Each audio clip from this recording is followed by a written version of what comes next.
that make my day-to-day work with family so rewarding. Nothing happens without money. We need to understand the history, ideas, events, and people that have shaped where we find ourselves. It's equally important to understand where we as families went wrong and how external forces have worked against us. Then we can tackle what exactly we each want to achieve with our families so that we can do things differently. We want success. We must efficiently and effectively strengthen the financial trajectory of our children's children. I've broken down my talk into two. How did we end up losing? And then, how then do we turn around and start winning? My first talk today will survey many highlights of the American history and how these events negatively affected the economy as a whole, and especially the household economy. First, to share several resources I'm drawing from, including a podcast some of you may also listen to, The King's Hall from New Christendom Press, especially the first season. If you and your family aren't familiar yet, it is a true gem, a mighty boon to the Christian outlook in our community, business, church, and family. Some other sources I commend to you from further reading that I draw from are The Creature from Jekyll Isle, The Household and the War for Cosmos, The Return of the Strong Gods, Rich Christians in the Age of Hunger by Ron Snyder, and its rebuttal, Productive Christians in the Age of Gate Manipulators by David Chilton. A quick word of caution as I get started. By nature, talks like this contain many sweeping generalizations. I can't qualify them all or note all for the exceptions. Not everything I will say applies to every person and situation. Let's start with the big picture of where we are now, both state and household economies, macro and micro. Most of us are overdebted, undersaved, and it is currently nigh impossible for a young family to buy a home or a starter income, let alone on a dual income. Steadily increasing inflation and income taxes have required both parents to work outside the home for just a basic standard of living. Each subsequent generation, these last 100 years, have not progressed in strength and wisdom beyond their parents. The last two generations, millennials and Gen Z, haven't been able to even start at square one, but have had to launch from a negative position. Worse, the multiplication of products, consumerism, and entertainment have seduced families into taking on enormous debt, spending far beyond their means, ignorant of the severe consequences. More and more families cannot even be self-sufficient. Many are falling apart and depend on centralized welfare handouts and free substandard health care. The government controls many significant aspects of life, especially educating the next generation in their secular religion. They offer subsidies, like free schooling, because when you subsidize, you get more of, and what you tax, you get less of. Take note of that rule of thumb. You will tend to get more of what you reward and less of what you disincentivize. This works no less in finance than in parenting. We've had significant inflation at various periods of the last 100 years, and notably in the last 5 years, publicly blamed on corporations gouging prices. However, the same business owners were conducting business in the same way before the previous administration, yet we had low inflation then. Parents aren't savvy financial managers, weren't taught much by their parents, and aren't teaching their children. More than 3 generations of financial illiteracy have bad choices with money, have dug families deep into struggling from paycheck to paycheck without the know-how how to make progress. I hope none of you can relate. One major factor, we've gotten away from the commitment to excellence in everything we do. Why strive to better ourselves or our communities when the grand meaning and purpose of life was replaced by the myth of evolution and survival of the fittest? All that exists is what you can see and touch. For decades, children are taught by media and in schools that supposedly no higher power is holding us accountable, or giving us a vision of a better world, or giving us the power and reason to work for improvement. Generations ago, We used to be known for our consistency, quality, hard, and honorable work, but the Puritan work ethic is no longer common. In fact, Christians are shamefully known for the opposite. Of course, individual outliers exist, and I raise my hand as one. This lack of quality is shown in every aspect of our finances, our leadership, and how our employees are paid. If we do seek services from fellow Christians, we think we should be entitled to special discounts rather than honoring the laborer and paying them what they're worth. Businesses use the fish symbol in their marketing, but that has come to represent shoddy work. While in college, I worked at Olive Garden. The Sunday afternoon shift was known throughout the restaurant industry as the worst shift because people coming after church are the most demanding, cantankerous, and worst tippers. The best shift were Friday and Saturday nights, where partiers were out for drinks and a good time, tipping generously. This dynamic is well known in any industry, from hiring a plumber to buying insurance, the arts, politicians, on and on. It's shameful. One direct cause of this became apparent in the 20s and 30s when the mainline Christian denominations fell under the spell of the lie of neutral world. As Aaron Wren has described, the seeds planted in the centuries before by the Enlightenment, by evolutionary theories, by Hegelian philosophies begin to fully flower.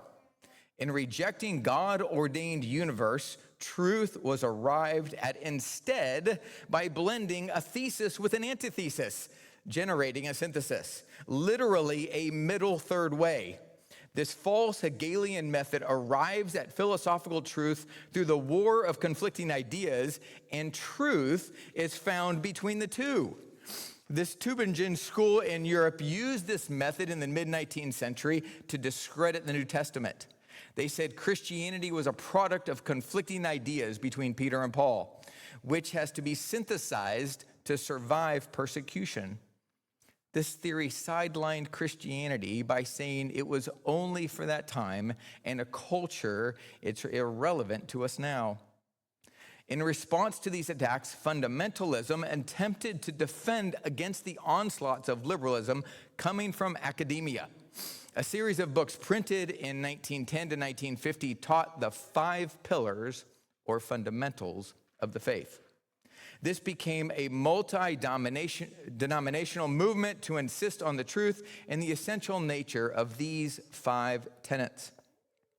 They didn't intend for the resulting dangers. They instead planned to truncate Christianity by believing they were fighting where the battle was hottest. But keeping just the bare essentials that all Christians could agree on meant that everything else went by the wayside. The result was syncretism. At most, Christians were satisfied with those bare essentials of the faith, allowing the world to teach us how to live our lives during the week. By focusing on the essentials, Christian leadership of that time left the rest of life undefended, not speaking at all to anthropology, sexuality, creation, evolution, work, business, money, education, etc. Now we find those aren't actually secondary things. If you don't train everyone in how God does speak to these things and how we must live them out to the very edges of life, then you really don't have Christianity left. When you hear the phrase gospel-centered, what you should hear is surrendering life to the world. Alongside the church-wide essentialism, a Gnostic pietism began to permeate Christian churches. After the Reformation, it was a rejection to the fighting and killing over doctrinal divisions.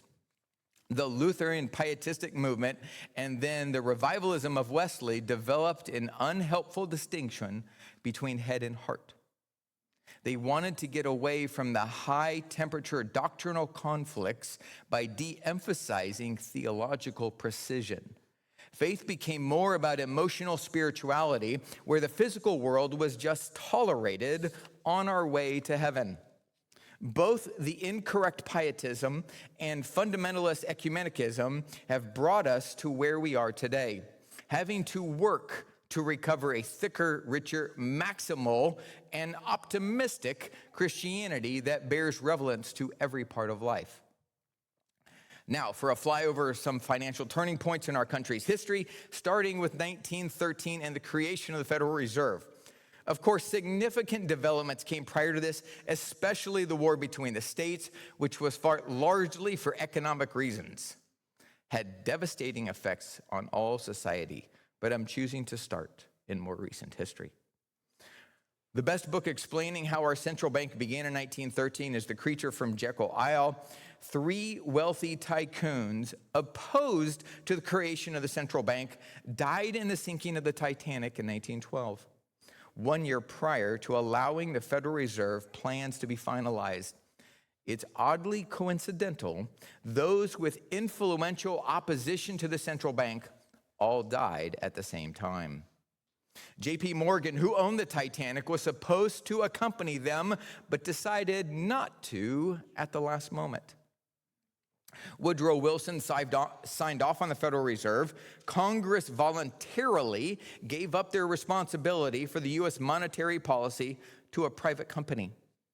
It was called the Federal Reserve System to legitimize it as part of the government, when in fact it has always been a privately owned central bank. Huge bankers like J.P. Morgan proposed it using fear tactics in the 19th century, financial panics, and as recently as 1907. I want you to hear no crisis unused. Whenever you hear of a new crisis, I want you to think, what is going on behind the scenes? Many congressmen who realized too late the creation of the Federal Reserve would be bad for America made a desperate last-ditch effort to stop the bill from passing. They jumped out of windows, ran out of the room to avoid a quorum, but it was too little too late. We gave over to the bankers the entire control of Americans' money. The founding fathers said the first thing the nation should avoid is turning over to a group of private bankers the right to print the official currency of the nation. This right is inherent in the people and belongs to the people's government. Whenever the right has been delegated to private bankers, they've used it to abuse the people and gradually devour the wealth of the nation. Now, they create money out of air, ex nihilo, then loan it to us and charge us interest on that air. When the U.S. government spends more than they take in, which has gone on longer than we've been alive, they borrow more from the Federal Reserve, create a loan that we, the people, must pay interest on. Where does the Fed come up with the value of these new dollars to loan to the government? By printing more money, they take a percentage of the current dollar's value and make it into new dollars. And since there can be no creation ex nihilo, where does this dilution of value show up? Inflation. One financial concept you must understand about inflation is supply and demand. Despite a finite amount of goods, the dollar supply is increased and the price goes up for the same goods. When you increase dollars without their backing value being maintained, you get inflation. Government printing unlimited money is a major cause of inflation. Another is the banking system, which is allowed to collect deposits and create loan on those deposits at a ratio of 9 times. For every dollar you deposit, they can loan out 9x that amount in the form of home loans and car loans, for example. They charge interest on those loans at the current rate and pay depositors a tiny fraction of the new dollars they create. When loans are paid back, they can then loan out again at 9x. This is called fractional reserve banking, when they require to keep only a small fraction of actual funds in reserves. They pay into an insurance company called the FDIC, which is not enough. So the funding solvency is backed up by you and me, the U.S. taxpayer. Inflation is also caused by leaving the gold standard in 1971. If we had maintained the gold standard, where every dollar has an equal value of intrinsic worth of gold backing it up, we'd be in a very different position. Let's take a trip to fantasy land. Where would things be if we had kept the gold standard? Inflation would be limited and the dollar more stable. We wouldn't have perpetual deficits, since government spending would be forced to be fiscally responsible. Wars Massive welfare, entitlement programs would almost be impossible to finance. Mass access to easy credit would not create the boom and bust cycle we have been accustomed to. Currency manipulation, like dollar hoarding and elite bank control over the economy, would be much less of a problem.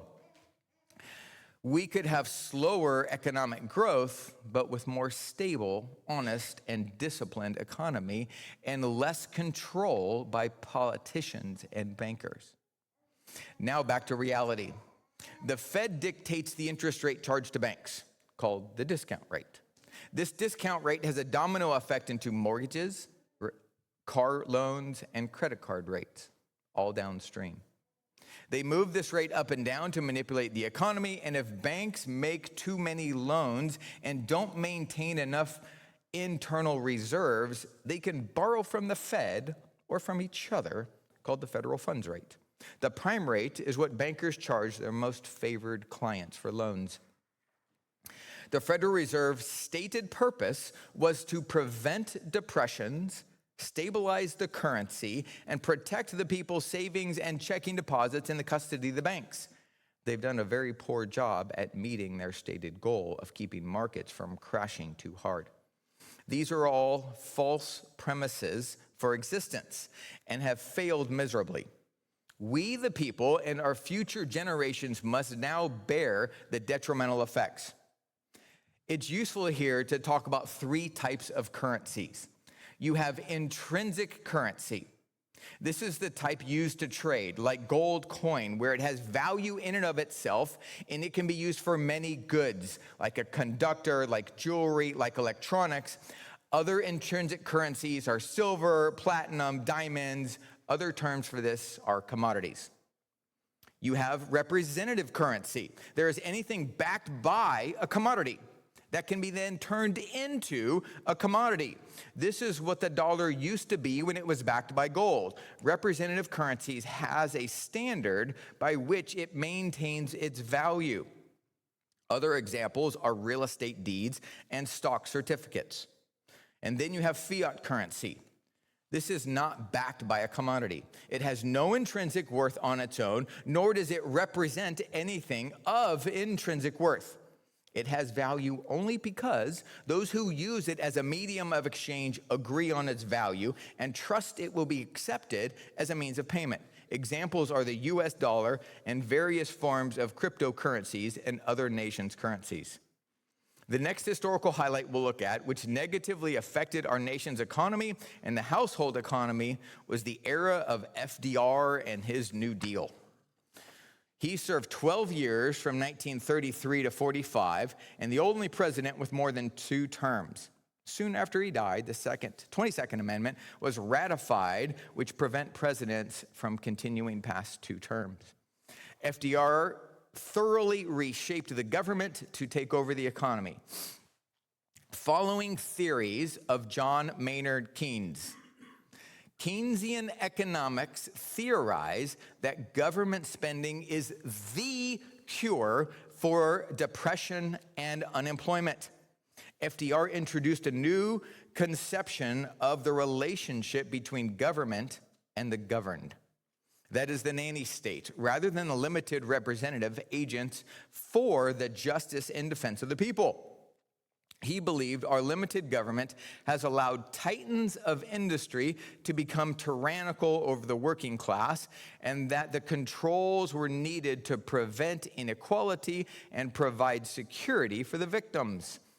Jobs, housing, education, recreation, and healthcare came to be seen as rights belonging to everyone, entitlements the government must provide.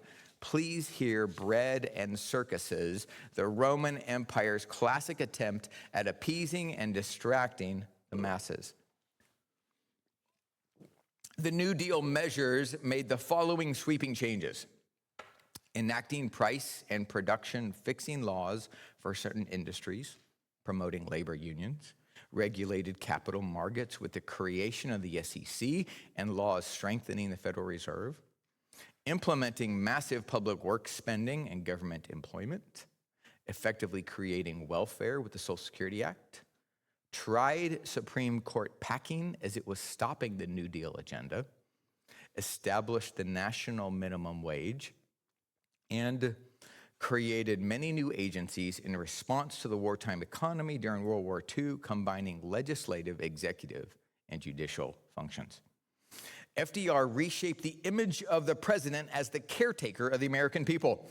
He went from merely chief executive to chief legislator, requiring massive new staff and advisors to craft legislation with expertise in domestic and foreign policies, requiring the executive reorganization bill. Truman continued the New Deal agendas, and Eisenhower did not roll any of it back, even though he was a conservative. It did temporarily create less income inequality for the 20 years post-World War II. However, the cost of this was a ballooning size of the government and greatly increased dependence on government for all walks of life. The next dynamic shift we'll look at that created the financial environment we live in today is the post-war era of World War II. Both world wars were traumatizing for the people of every country involved. People through the conflicts were directly caused by religious and nationalistic convictions held too strongly.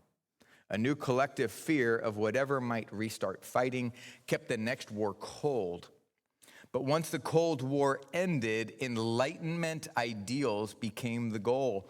Liberal democracy and free market prosperity, international cooperation, and soft power. It was time to usher in a utopian global order.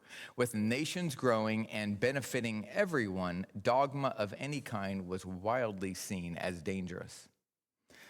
A personal example of this was my in-laws, who couldn't bear any type of division when discussing theology from the very Bible they spent their lives helping to translate. They didn't want to talk about it because not being divisive was a higher priority than truth and theological accuracy. Remember the Gnostic pietism I described earlier? This harmful dynamic has played out further. Today, the kids and grandkids of boomers are theological wimps, because their parents and grandparents were unwilling to teach them important biblical distinctions and what's good and what's evil. When people have a conversation today about any subject, not just finances or theology or politics, they rely on logical fallacies because they don't see that concepts leading to actions have multi-generational effects. Ideas have consequences, and bad ideas have victims, as many have noted. Let's look further at the effects of this on the home and particularly on women. The war and inflation forced women into the workplace and away from their highest and best calling of home and hearth to raise the next generation well. Think about Rosie the Riveter campaign. You probably thought it was patriotic and empowering for the country. The whole country behind a war machine out of necessity, but long-term consequences of this campaign contributed negatively to the breakdown of the family economy, like an earthquake shifts the foundation of a town. Rosie the Riveter was celebrated for mobilizing women into the workforce, but now we live with an erosion of the nuclear family because dual-income households became mandatory for survival due to inflation and declining wages.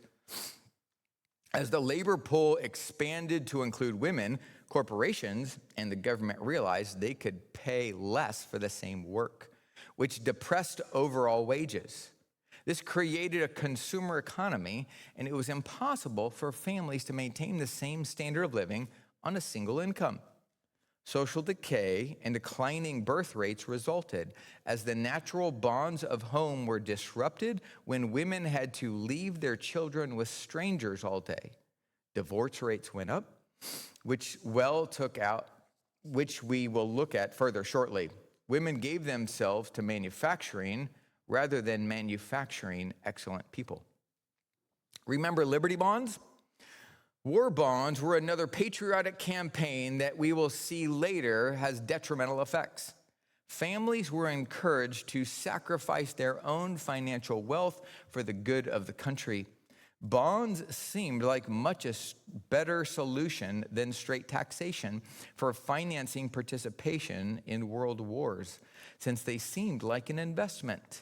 It seemed everyone's happy civic duty to contribute in this way.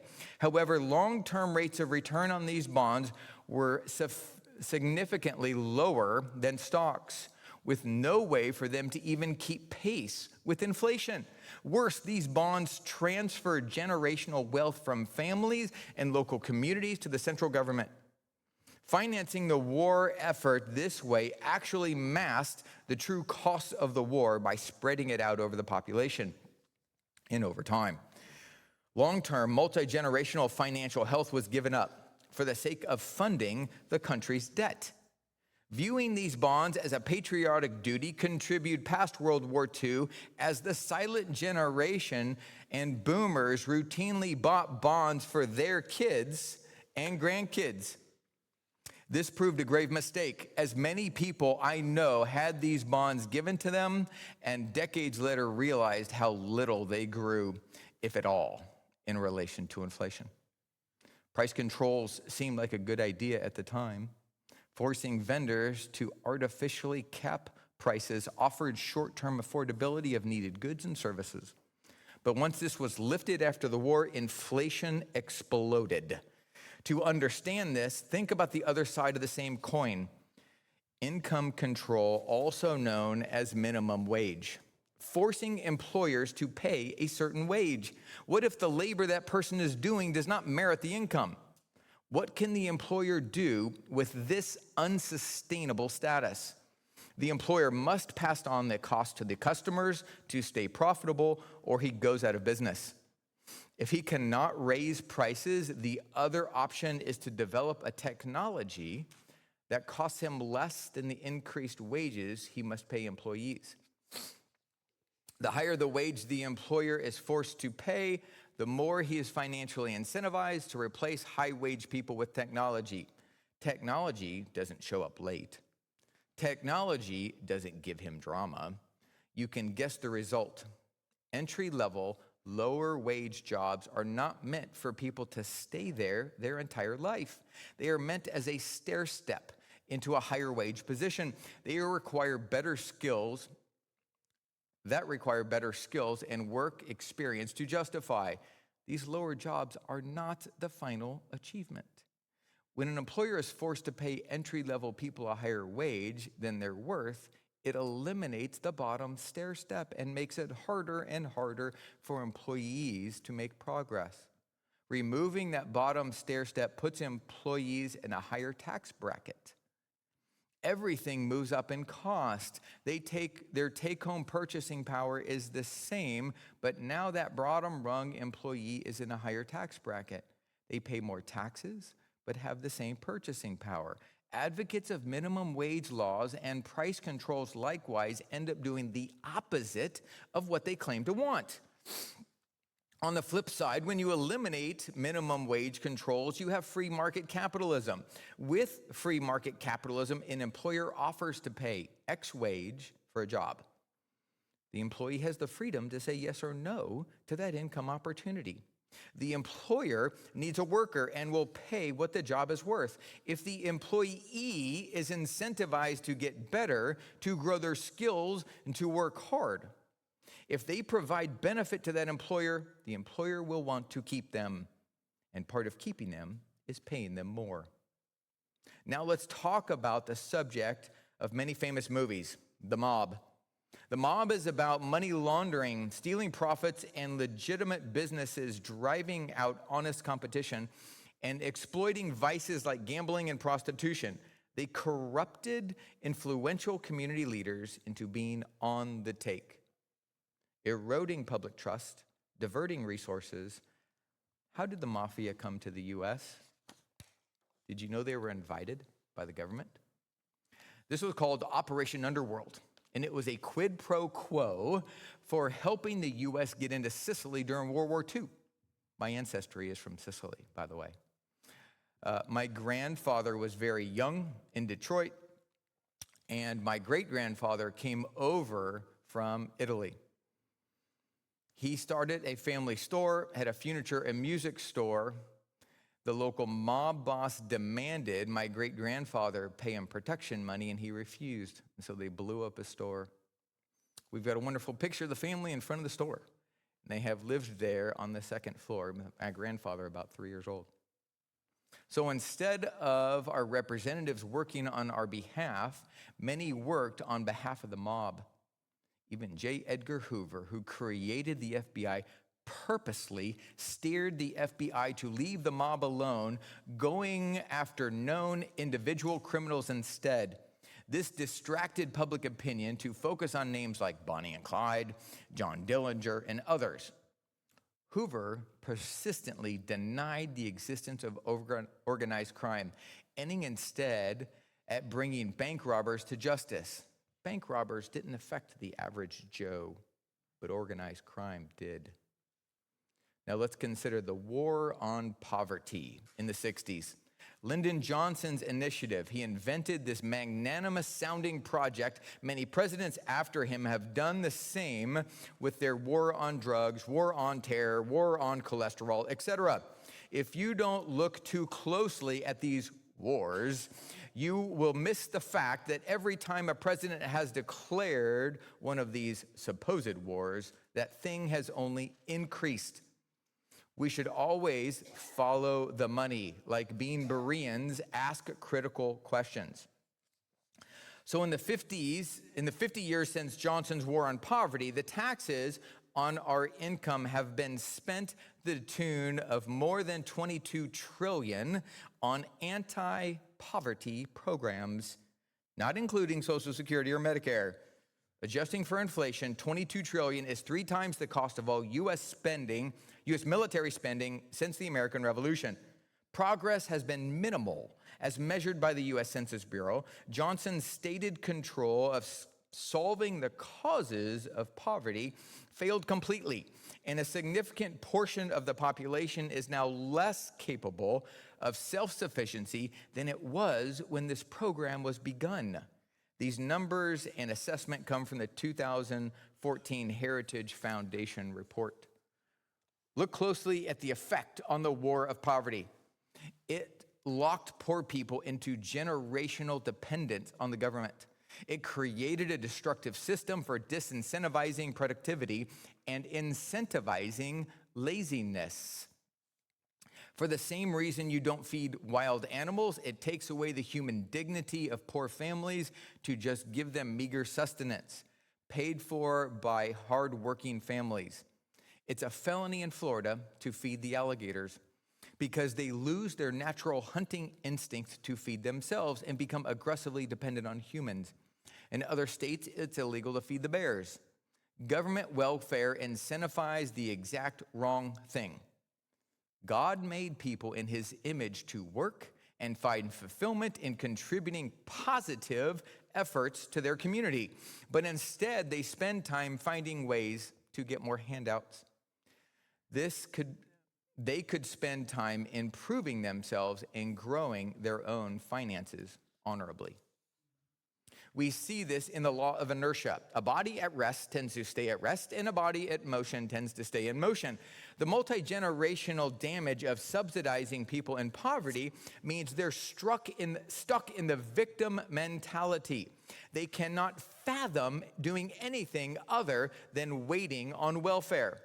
This was the obscene purpose of the war on poverty, enticing people to vote for whoever will promise more government handouts, not caring where it comes from.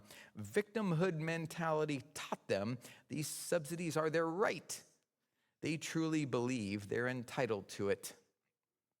This also has convinced most Americans to feel guilty about making money for themselves, thinking it's their obligation to provide these entitlements to the disadvantaged among us via the nanny state, affordable health care.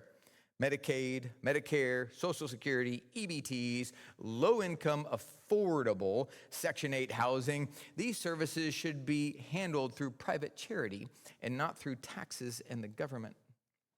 Our American presidents went off the gold standard 2 times, in 1933 and in 1971. We mentioned the dynamic changes between changes affecting everyone earlier regarding inflation and the creation of the Federal Reserve, and entire books have been written about both events. So we obviously won't try to plumb those depths. FDR left the gold standard in 33, trying to stimulate the economy during the Great Depression, requiring individuals and firms to turn in their gold in exchange for paper money. That same Congress eliminated the requirement for debts to be repaid in gold. The price of gold was increased, devaluing the dollar. In World War II, we went back on a modified gold standard, and several factors led to Nixon ending it in 1971. 5 things. Bretton Woods had seemed to work well for a couple of decades, creating a new U.S.-led global economy after World War II. This agreement pegged the dollar to $35 an ounce, allowing other countries and central banks to exchange their dollars for gold. This global commerce system supported recovery from the war and helped create the prosperity America had experienced in the 50s and 60s. But the Federal Reserve had been printing 4 times as many dollars as the existing gold reserves, and fears increased as the internal run on gold, while the first U.S. trade deficit developed after this previous century. So ending the gold standard was temporarily praised, but we've seen how it was a Band-Aid. Floating exchange rates, greater currency fluctuations, manipulating monetary policy through interest rates and money supply, government decree determining currency values led to debasement, an artificial gap between the wealthy and the rest of the population, and greater economic instability and volatility. This was all the result of governments playing God rather than submitting to God's laws for moral currency. No individual or organization can function for long on the irresponsible money management practiced by decades by our government. Remember the 3 different kinds of currencies? A currency is a means of exchange, a medium allowing us to avoid the clumsiness of trading goods. Business would be very difficult without an agreed on currency. Intrinsic currency that has a value in and of itself, like gold and silver coins or jewelry, representative currency with no intrinsic value but represents something with intrinsic value, like stock and real estate, and fiat currency, a mutually agreed on medium of exchange with no intrinsic currency, like the US dollar, backed by the full faith and government of the US government. It is the currency most used by the world, and it is still backed up by many other countries' currencies. Now, let's consider the inheritance tax, which has existed off and on in various forms during our history. I referred before to something Reagan said: tax what you want to reduce and reward what you want to increase. Or if you want more of something, subsidize it. If you want less of something, tax it. Remember the war on poverty we discussed earlier? Poverty has been subsidized, and therefore it has grown. Estates cannot currently be passed on to heirs without paying a significant tax, and this is an immoral property theft. Many of the grand estates were whittled down over a couple of generations. Children were not taught wise financial long-term generational principles. The great estates and families were slowly destroyed by a series of many small reductions, sales, and taxes. This was a direct attack by globalist, Marxist elites to reduce wealthy, independent families and make individuals dependent on the state. The current maximum federal estate tax rate is 40% on estates of $15 million and above per person. The extra taxation hinders economic growth by discouraging savings and investment. It burdens family businesses and farms that may not have the liquidity to pay the tax. It comes with high compliance costs and does not reduce wealth inequality as it purports to do. Reducing wealth inequality is playing God, attempting to thwart the way he distributed gifts to men. Thinking about the boomer generation in relation to this, the generation before boomers are called the greatest generation.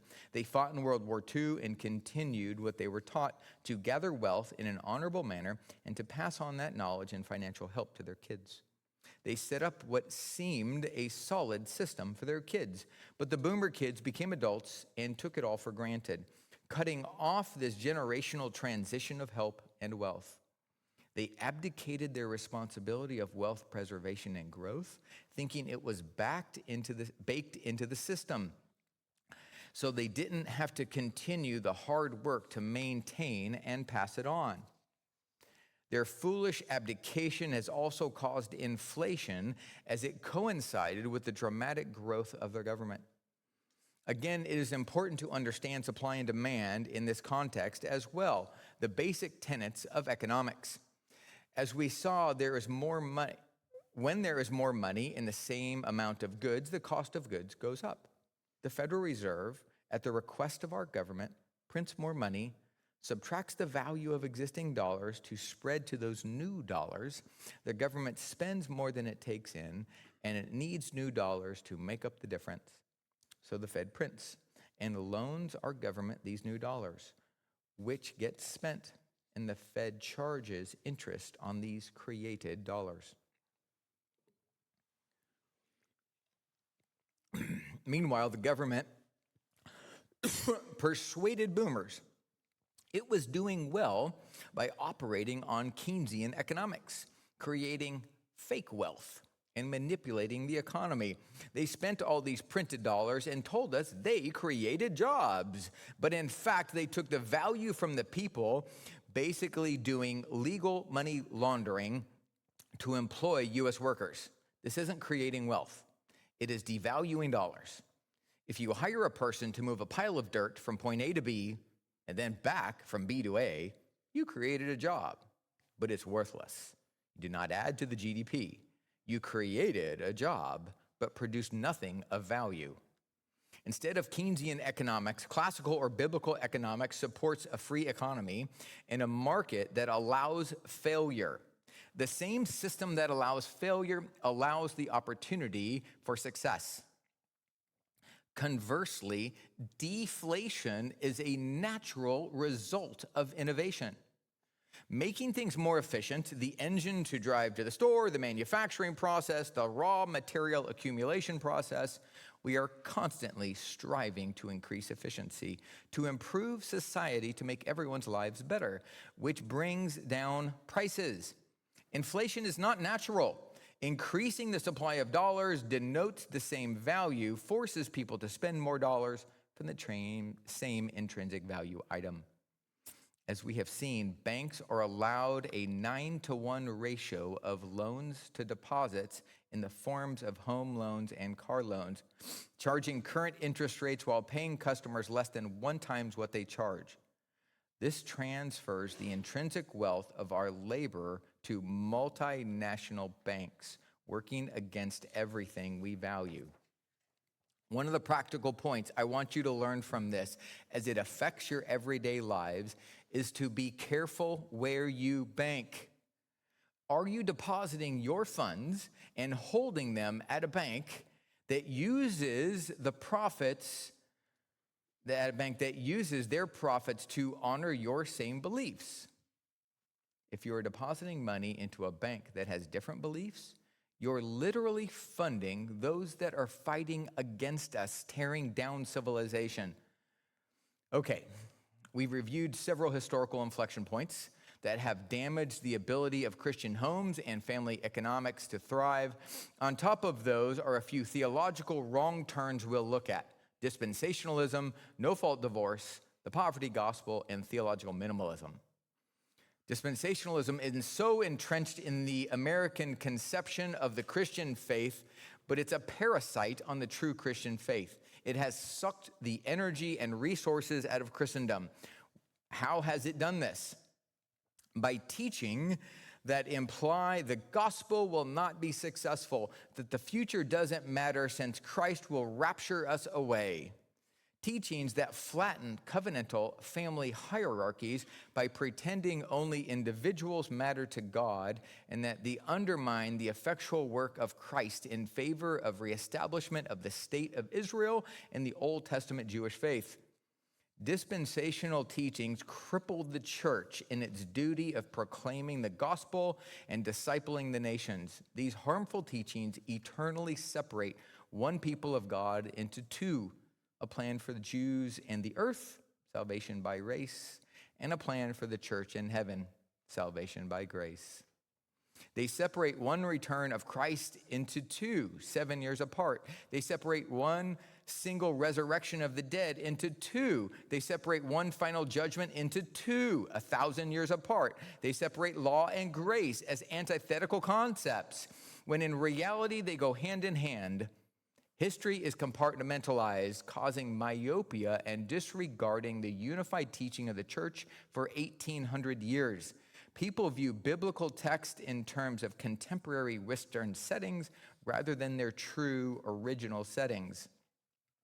The dispensational system defend all prophecies of Christ as king to be fulfilled at his second coming, causing people to live as if evil is still in charge of everything, presenting the church as an afterthought in God's major ultimate plans for history, making Christians live as happy losers, as if the growth of the church and the gospel in the world is unnecessary. This makes everyone impotent in a holding pattern. Why work to build up your future generations when Jesus is coming back imminently? Why have children when they will likely just have to suffer the most horrific times of the tribulation? Why build cathedrals and lasting Christian institutions when the world is just going to burn up pretty soon anyway, and we're all going to go to heaven? Just make sure that everyone alive today gets saved, as if the only important thing is getting everyone on the helicopter. Get off the roof to be rescued, like the final days of the Vietnam War and the fall of Saigon. Another harm from dispensational theory is that Christian people are seen as individuals in a point of time, rather than in family lines that must be preserved from the past to the present and into the future. They think family lines are only important for the nation of Israel and the supposed bloodlines of the descendants of Abraham. The loss of the family unit to the egalitarian society of individuals who must be self-actualized has led to families being destroyed by no-fault divorce. When either the mother or the father abandons the family, the children and the grandchildren suffer not just emotional consequences, but terrible financial loss. Financial instability and hardship affects women especially. Resources are divided, expenses go up, but standard of living is reduced, with potential war on poverty. Children and grandchildren are subject to increased risks of incarceration and less educational opportunities. Divorce has cost untold millions in family estates to be paid into the legal industry, sucking the life out of the household economy. Damage was also caused by poverty gospel thinking, which is exemplified by the influential book you may have read in the 70s by Ron Sider, Rich Christians in an Age of Hunger. He took the biblical teachings on poverty, wealth, justice, and twisted them to suggest that government has the right and duty to redistribute wealth. He suggested that wealth accumulation is harmful to spiritual growth, as if the poorer you are, the holier you are. He encouraged American Christians to financially and economically sacrifice for the sake of justice and the well-being of the third world. By contrast, David Chilton wrote a masterful rebuke titled Productive Christians in an Age of Guilt Manipulators. To show that the Bible does not support forced wealth redistribution and Christians should not support socialist policies. He demonstrated that God ordained a system of personal responsibility, of private property, and voluntary charity. God provided for innovation and stewardship of resources in a way that turns a profit for the good of all society. God did not leave us with a fixed pie of resources, but rather he built into the world a vast variety of multiplication. Go forth and multiply, 30, 60, and 100-fold. The way to provide effectively for the needy is for everyone to work hard and produce more. The last pervasive wrong turn made in the American Christian culture has been theological minimalism. As I described towards the beginning, several movements over the last couple centuries sought to reduce the wealth to the least common denominator, the most essential tenets that must be held to at all costs. Major assaults on the Christian faith began with the Enlightenment and the French Revolution. Then came Darwin's theories of evolution, and then Marxist and communist ideologies. The next attacks came from the pseudo-Christian cults and heresies springing up in the 1800s, and finally feminism, atheism, and secular humanism.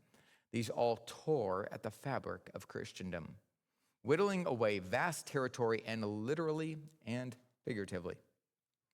Just like the grand estates that were in the same way for centuries, which were slowly sold off piece by piece to support remaining family members, Christendom and its widespread dominance in all of life was reduced down to a few more statements to be agreed to, a false peace that was promoted across the increasing schisms. If a Christian believes the 5 minimal essentials of the faith, the rest of life is up for grabs and open to interpretation, including work, how we think about money, how we grow, and how we manage it. Whenever we allow other ideas than the Bible to inform every aspect of what it means to be human, we are catechized by lies rather than truth. If we are not intimately familiar with the scope and story of God's special revelation, if we are not searching its depths over our lifetime for the wisdom needed to apply to all areas, then we assimilate bad ideas about work and money and everything else. Bad ideas have victims, and that is where we find ourselves. Having ceded the authority to every part of life besides the essential faith, this theological minimalism has allowed maximal overreach by evildoers.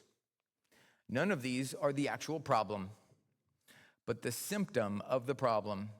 The problem behind all of these is that we have drifted away from properly ordered loves. My plausible theory is that the root cause of these historical wrong turns in our country, in the core, is ordo amoris.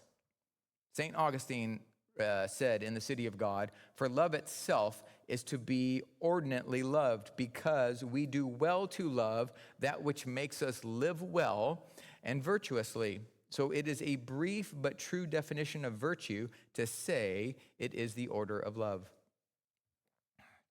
Our loss of virtue is because we have wrongly ordered loves, incorrectly prioritizing the stranger over our own families, over the global good, over our own country's good.